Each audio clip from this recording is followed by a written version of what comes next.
Ah! Ah! Sinclair jerked like I'd turned into sunshine and spoke for the first time since I swept into his office. "Elizabeth, what's wrong? Am I hurting you?" Ah! From my vantage point, my dead stepmother was upside down, which somehow made it all the more terrible because, contrary to popular belief, you can't turn a frown upside down.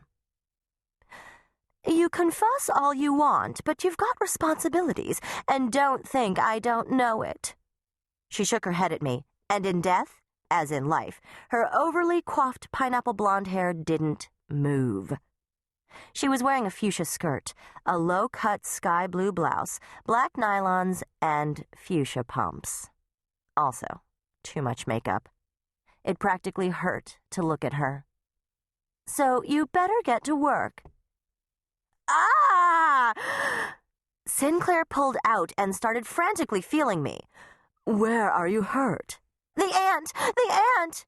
"You what?"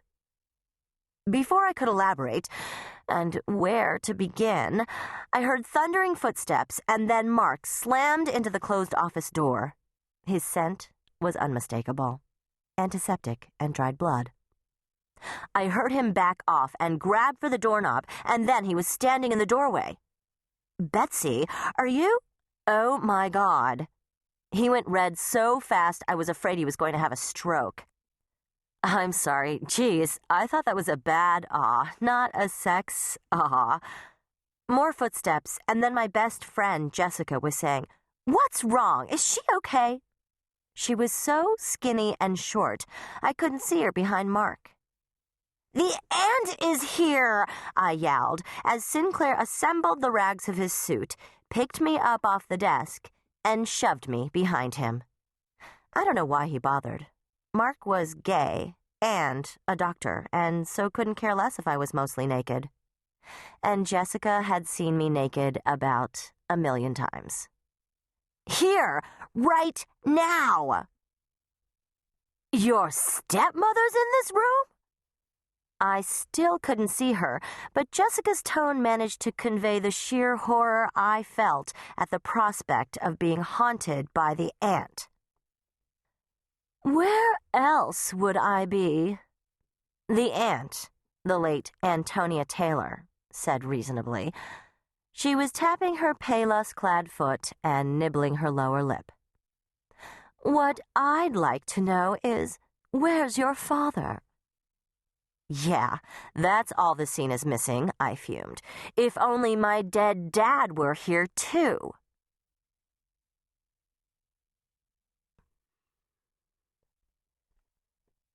Chapter 2. After Mark decided a Valium drip probably wouldn't work on a vampire, he brought me a stiff drink instead. Could he even tap a vein? I was over a year dead, after all. Would an IV take? Someday I was going to have to sit down and figure all this shit out. Someday when I wasn't plagued by ghosts, serial killers, wedding planning, rogue werewolves, mysterious vampires bursting in on me, and diaper changing. It was sweet of Mark to bring me a gin and tonic, which I loathed, but he didn't know that. But I was so rattled, I drank it off in one gulp, and it could have been paint thinner for all I knew. "Is she still here?" he whispered. "Of course I'm still here," my dead stepmother snapped. "I told you, I'm not going anywhere." "I'm the only one who can hear you," I shrilled, "so just shut up." "Bring her another drink," Sinclair muttered. We were still in his office, but Jessica had kindly brought robes to cover our shredded clothes. "Bring her 3. "I don't need booze. I need to get rid of you-know-what." "Very funny," the ant grumped. She and my father had been killed in a gruesome, stupid car accident a couple of months ago. Where she had been since her death, and why she had shown up now, I didn't know. There were so many things about being the vampire queen I didn't know, and I didn't want to know.